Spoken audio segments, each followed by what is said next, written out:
क्या हो अगर आप खाना खाना बिल्कुल बंद कर दें। पहले दिन आपकी बॉडी में जो फूड पहले से ही स्टोर है, आपकी बॉडी उसे एनर्जी के लिए यूज़ करेगी। लगभग 24 घंटे बाद वो फूड भी हमारी बॉडी में ख़त्म हो जाता है। उसकी वजह से हमें हल्की कमज़ोरी महसूस हो सकती है, हल्के चक्कर आ सकते हैं और हेडेक भी हो सकता है। 5 दिन बाद अब बॉडी खुद को जिंदा रखने के लिए खुद को ही खाना शुरू कर देती है। सबसे पहले वो फैट्स को जलाना शुरू करती है और उसके बाद धीरे धीरे मसल्स को डाइजेस्ट करके उससे एनर्जी लेना शुरू कर देती है। 10 दिन बाद सिचुएशन और भी ज़्यादा डेंजरस हो जाती है। हमारा इम्यून सिस्टम यानी रोगों से लड़ने की हमारी क्षमता कमज़ोर होने लगती है। हमारा बीपी लो हो सकता है, दिल की धड़कनों की रिदम वो भी बिगड़ सकती है। हमारी मसल्स धीरे धीरे छोटी और कमज़ोर होने लगती है। और अगर 16 दिन या उससे ज़्यादा भूखा रहा जाए तो ये एक मेडिकल इमरजेंसी बन जाती है। हार्ट डिजीज़ का रिस्क हो सकता है, किडनी फेलियर का रिस्क हो सकता है। बॉडी अपना टेम्परेचर कंट्रोल नहीं कर पाती है। हर दिन एक लड़ाई बन जाती है, एक तरफ दिमाग और दूसरी तरफ धीरे धीरे ख़त्म होती बॉडी। अब आप सोच रहे होंगे कि मैं ये सब आपको क्यों बता रही हूँ, क्योंकि जुलाई 2026 में एक आम आदमी ने इसी डेंजर जोन में कदम रखा जानबूझकर। इसलिए नहीं क्यों वो पागल था, इसलिए भी नहीं कि उसे अटेंशन चाहिए थी, बल्कि इसलिए क्योंकि वो स्टूडेंट्स को लेके, उनके भविष्य को लेके बहुत ही ज़्यादा फिक्रमंद थे। वो अपने स्टूडेंट्स को एक मैसेज देना चाहते थे। अब तक आप इस वीडियो में समझ ही गए होंगे कि मैं किसकी बात कर रही हूँ। हाँ, आपने सही गेस किया, हम बात कर रहे हैं सोनम वांगचुक की। ये समझने के लिए कि वो दिल्ली में भूखे क्यों बैठे हैं, उन्होंने हंगर स्ट्राइक क्यों की है, इसके पहले हमें ये समझना पड़ेगा कि सोनम वांगचुक आखिर है कौन। सोनम वांगचुक समुंदर से लगभग 3500 की हाइट पर बसे लद्दाख के रहने वाले हैं। वो इंडिया की उन कुछ मुश्किल जगहों में से है जहाँ पे रहना बिल्कुल आसान नहीं है। क्यों? क्योंकि वहाँ पे हवा बहुत पतली होती है, यानी शहरों के मुकाबले ऑक्सीजन लेवल बहुत कम होता है और सर्दियों में तो टेम्परेचर लगभग -30 डिग्री सेल्सियस तक चला जाता है। 1970s और 1980s के अराउंड लद्दाख में एजुकेशन सिस्टम बहुत ही कमज़ोर था। गवर्नमेंट स्कूल में हर 100 बच्चों में से लगभग 5 से भी कम बच्चे पास होते थे। क्यों? क्योंकि वहाँ पे बच्चे लद्दाखी बोलते थे, लेकिन बुक्स, एग्ज़ाम और सिलेबस सब उर्दू या इंग्लिश में ही होता था। उनका स्कूल सिस्टम और सिलेबस वहाँ से कहीं दूर बड़े शहरों में बैठे उन लोगों ने बनाया था जिन्होंने कभी लद्दाख देखा ही नहीं था, वहाँ की सिचुएशंस और डिफ़िकल्टीज़ को कभी समझा ही नहीं था। लेकिन यंग सोनम वांगचुक ने ये सब देखा। उन्होंने एक बहुत ही सिंपल बात समझी कि फेलियर बच्चे नहीं है, बल्कि सिस्टम ही सबसे बड़ा फेलियर है। इसीलिए उन्होंने एक साइंटिस्ट की तरह सोचा कि अगर सिस्टम गलत है तो हमें इस सिस्टम को दोबारा फिर से डिज़ाइन करना होगा। इसीलिए 1988 में सिर्फ 22 साल की उम्र में सोनम वांगचुक ने लद्दाख में एक अलग ही तरीके का स्कूल शुरू किया, जिसका नाम उन्होंने रखा सैकमॉल, मतलब students educational and cultural movement of Ladakh. इस स्कूल की क्या खास बात थी? सबसे पहले वहाँ इलेक्ट्रिसिटी और हीटिंग पर्पसेस के लिए सोलर पावर का यूज़ किया गया। सोलर पावर का मतलब होता है सन से मिलने वाली फ्री एंड क्लीन एनर्जी। उस स्कूल में बच्चों ने साइंस को सिर्फ किताबों में नहीं बल्कि रियल लाइफ में देखकर, समझकर सीखा। सेकेंड, वहाँ पे बच्चे लद्दाखी में पढ़ते थे और फिर उन्होंने धीरे धीरे हिंदी एंड इंग्लिश के साथ कनेक्ट किया, क्योंकि जब आप अपनी लोकल लैंग्वेज में पढ़ते हैं या सीखते हैं तो आप सही मायनों में वाकई में चीज़ों को समझते हैं, सिर्फ रटते या याद नहीं करते। तीसरा, सैकमॉल स्कूल में बच्चों का काम सिर्फ बुक्स ही पढ़ना नहीं था, बल्कि वहाँ पे स्टूडेंट्स ने रियलिटी में चीज़ें बनाई, जैसे कि सोलर कुकर, सोलर हीटर, मिट्टी के घर एक्सेट्रा, और खुद ही कैंपस को चलाया। चौथा, सैकमॉल में बच्चों को क्वेश्चंस पूछने के लिए, कोशिश करने के लिए, और अगर वो फेल हो जाए तो फिर दोबारा कोशिश करने के लिए एनकरेज किया गया, ताकि वो रियल प्रॉब्लम सॉल्वर बने। इसका रिजल्ट क्या हुआ? वो बच्चे जो गवर्नमेंट एग्जाम्स में पहले 3 से 4 बार फेल हो जाते थे, अब वो बेटर परफॉर्म करने लगे, उनकी परफॉर्मेंस इंक्रीज होने लगी, उनमें कॉन्फिडेंस आने लगा, वो स्किल्ड और प्रैक्टिकल बन गए और इन्हीं में से बहुत से स्टूडेंट्स आगे चलकर हायर एजुकेशन, जॉब्स और लीडरशिप रोल्स तक पहुंचे। तो सच बिल्कुल साफ था, प्रॉब्लम्स कभी भी बच्चे नहीं थे, प्रॉब्लम वहाँ का सिस्टम था और सोनम वांगचुक ने इसी सिस्टम को बदल दिया। लगभग 2013 में लद्दाख एक और बड़ी प्रॉब्लम का सामना कर रहा था, वो था क्लाइमेट चेंज की वजह से पानी का क्राइसिस। अप्रैल और मई के महीनों में फार्मर्स को बीज बोने के लिए पानी की जरूरत होती थी, लेकिन उन महीनों में ऊंचाई पर मौजूद ग्लेशियर्स अभी भी जमे हुए होते थे, वो इतना नहीं पिघलते थे कि इतना इनफ वाटर दे सके कि फार्मर्स अपनी रिक्वायरमेंट्स पूरी कर सके। और जून जुलाई में उन ग्लेशियर से बहुत ज्यादा मेल्ट वाटर मिलता था, लेकिन उस वक्त फार्मर्स को उस पानी की जरूरत नहीं होती थी। तो प्रॉब्लम था गलत समय पर पानी का मिलना, जिसकी वजह से क्रॉप सूख जाती थी और फार्मर्स को खाना और पैसा दोनों का ही नुकसान होता था। फार्मर्स की इसी प्रॉब्लम को सॉल्व करने के लिए सोनम वांगचुक ने एक साइंटिस्ट और इंजीनियर की तरह सोचा। उन्होंने सोचा कि अगर नेचुरल ग्लेशियर सही टाइम पर पिघलकर पानी नहीं दे सकते हैं, तो क्या हम कोई आर्टिफिशियल ग्लेशियर बना सकते हैं जो उसी वक्त पिघले जब हमें पानी की जरूरत हो। और इसी तरह जन्म हुआ आइस स्तूपा के आइडिया का। आइस स्तूपा काम कैसे करता है? सर्दियों में किसी स्ट्रीम या ग्लेशियर का पानी ऊंचाई से नीचे बसे गांव के पास लाया जाता है।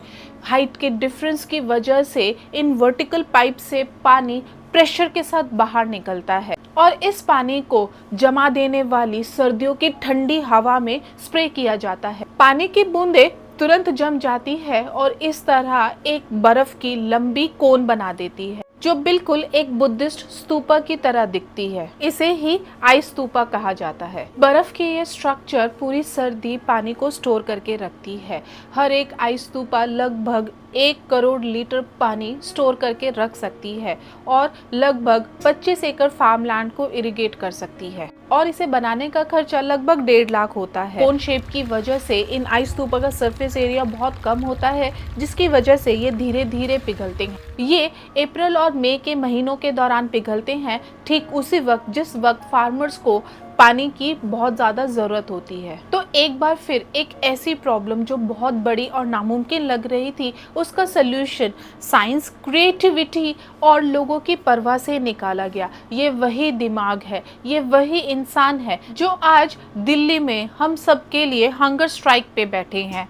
ये कोई आम प्रोटेस्टर नहीं है, साइंटिस्ट, इनोवेटर और एजुकेटर है। ईयर 2018 में उन्हें रामन मैग्सेसे अवार्ड मिला। ये एशिया का नोबेल प्राइज माना जाता है। इतना बड़ा प्राइज मिलने के बाद भी वो लंदन या यूरोप शिफ्ट नहीं हुए, बल्कि वापस लद्दाख आए, क्योंकि उनका मानना था कि उनका असली काम इन पहाड़ों में ही है। अब बात करते हैं नीट की। नीट का मतलब है national eligibility cum entrance test. ये इंडिया में उन स्टूडेंट्स के लिए सबसे बड़ा एग्जाम है जो डॉक्टर्स बनना चाहते हैं।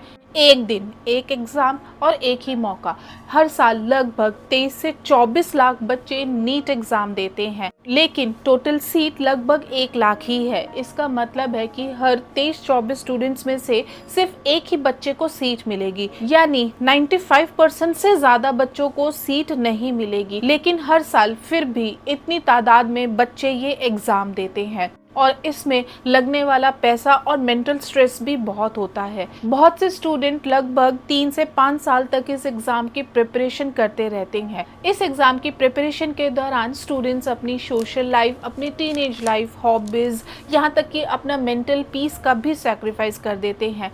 फैमिलीज कोचिंग के नाम पर 10 से 20 लाख और कई बार उससे ज़्यादा पैसा खर्च कर देती है। अब ज़रा सोचिए, इतनी सारी मेहनत करने के बाद आपको पता चले कि वो एग्ज़ाम कॉम्प्रोमाइज़ हो गया है। एग्ज़ाम होने से पहले ही क्वेश्चन पेपर लीक हो गए हैं, ग्रेस मार्क्स बिना किसी क्लियर रूल्स के दे दिए गए हैं, रिजल्ट्स और स्कोरिंग में इरेगुलरिटीज़ थी। इसका मतलब है कि कुछ बच्चों को बहुत ही अनफेयर एडवांटेज मिला, लेकिन कुछ बच्चों को जिन्होंने ऑनेस्टी के साथ एग्जाम दिया, उनके साथ धोखा हुआ। तब पता चलता है एक ऐसा सिस्टम जो अपने आप को फेयर बताता है, बल्कि असल में करप्ट और केयरलेस है। अथॉरिटीज की तरफ से डिलेड रिस्पॉन्सेज, कंफ्यूजिंग स्टेटमेंट्स और कभी कभी तो सीधा इनकार मिला। उनकी तरफ से किसी भी तरह की स्ट्रॉन्ग अकाउंटेबिलिटी की कमी रही और इस दौरान लाखों स्टूडेंट्स रोते हैं। वो और उनकी फैमिलीज ना जाने कितने मेंटल स्ट्रेस से गुजरते हैं, क्योंकि जब नीट जैसा एग्जाम करप्ट और कॉम्प्रोमाइज हो जाता है तो लाखों स्टूडेंट्स का भविष्य बर्बाद हो जाता है। ये सब देख के सोनम जी ने तब फैसला किया कि अब मैं चुप नहीं बैठ सकता। उनके पास बहुत से ऑप्शंस थे। वो रैलीज या मार्च निकाल सकते थे, बड़े बड़े इंटरव्यूज दे सकते थे, ट्वीट्स या फिर बहुत बड़े बड़े पोस्ट लिख सकते थे, लेकिन उनका मानना था कि रैलीज को इग्नोर किया जा सकता है, इंटरव्यूज को 1-2 दिन में भुला दिया जाता है और पिटीशंस कई सालों तक फाइल में ही दबी रह जाती है। इसीलिए उन्होंने एक बहुत पावरफुल तरीका सोचा और वो था एक हंगर स्ट्राइक। इसीलिए जुलाई 2026 में वो दिल्ली के जंतर मंतर पर बैठकर इनडेफिनेट हंगर स्ट्राइक का ऐलान कर देते हैं। अपनी 60s में किसी भी इंसान के लिए ये कोई एक छोटा फैसला नहीं होता है। उन्हें बहुत अच्छे से पता है कि इससे उनकी हेल्थ परमानेंट डैमेज भी हो सकती है या फिर उनकी जान भी जा सकती है। फिर भी उन्होंने इसी रास्ते को ही क्यों चुना? उन्होंने इसे चुना क्योंकि उनका मानना था कि जब एक सिस्टम शब्दों को नहीं सुनता है और आपको ये बताना हो कि सिचुएशन कितनी सीरियस है तो सिर्फ एक ही ऑप्शन बचता है, वो है हंगर स्ट्राइक। जैसे कि मैंने इस वीडियो की स्टार्टिंग में ही बताया था कि हंगर स्ट्राइक की वजह से हमारी बॉडी में क्या क्या होता है और ये बात सोनम जी को भी बहुत अच्छे से पता है, लेकिन फिर भी उन्होंने इस रास्ते को चुना क्योंकि उनके लिए हंगर स्ट्राइक इस सिस्टम को जगाने की उनकी आखिरी कोशिश है। धीरे धीरे लोगों का ध्यान उनके इस कोशिश की तरफ गया और उनके साथ सबसे पहले लोकल सपोर्टर्स, फिर स्टूडेंट्स, एक्टिविस्ट और अब शबाना आजमी, जीनत अमान, ओमी वैद्य, नशीरुद्दीन शाह जैसे सेलिब्रिटीज ने अपनी आवाज़ उठानी शुरू की। सोशल मीडिया पे hashtag stand with Sonam Wangchuk, hashtag reform NEET, hashtag justice for students trend करने लगे और इंटरनेशनल मीडिया ने भी इस खबर को कवर किया। सच कहें तो ये सिर्फ एक एग्ज़ाम की बात नहीं है, ये पूरे सिस्टम की बात है, क्योंकि जब सिस्टम स्टूडेंट्स की नहीं सुनता है तो वो क्रुएलिटी बन जाता है। जब भी किसी भी एग्ज़ाम से पहले क्वेश्चन पेपर लीक होते हैं या फिर एग्ज़ाम्स में चीटिंग करके बच्चे पास होते हैं तो और ऐसे स्टूडेंट्स जब डॉक्टर बनते हैं और हॉस्पिटल्स में रियल लाइफ में प्रैक्टिस करते हैं तो ऐसे हॉस्पिटल्स में आप सोचिए कि क्या उन डॉक्टर्स के साथ पेशेंट सेफ है? ये फ्यूचर डॉक्टर की क्वालिटी और लोगों की जिंदगी और मौत का सवाल बन चुका है। सोनम जी इन सभी एस्पेक्ट्स को बहुत अच्छे से समझते हैं और इसी वजह से उन्होंने हंगर स्ट्राइक का सहारा लिया। ये लड़ाई सिर्फ एक एग्जाम के लिए नहीं है, बल्कि उनकी ये लड़ाई एक बीमार सिस्टम को साफ करने की है। सोनम वांगचुक जी एक इंसान नहीं है, बल्कि एक सिंबल है ईमानदारी का, हिम्मत का, स्टूडेंट्स के लिए प्यार का। उन्होंने फार्मर्स के लिए पानी की प्रॉब्लम सॉल्व करने के लिए आइस स्तूपा बनाया और अब वो अपनी ही बॉडी को एक तरह का आखिरी स्तूपा बना रहे हैं, धीरे धीरे पिघलते हुए, हर दिन गुजरते हुए, ये उम्मीद करते हुए कि उनके पूरी तरह पिघलने से पहले सिस्टम जाग जाए। अब असली सवाल ये नहीं है कि सोनम वांगचुक जी कौन है, बल्कि सवाल ये है कि हम कौन हैं। क्या हम चुप रहेंगे या अपने स्टूडेंट्स के साथ खड़े होंगे? सोनम वांगचुक जी अभी भी इंतज़ार में है, लाखों स्टूडेंट्स अभी भी उम्मीद में हैं, पर वक्त तेज़ी से निकल रहा है, पर गवर्नमेंट पे, हमारे सिस्टम पे इसका कोई असर नहीं है।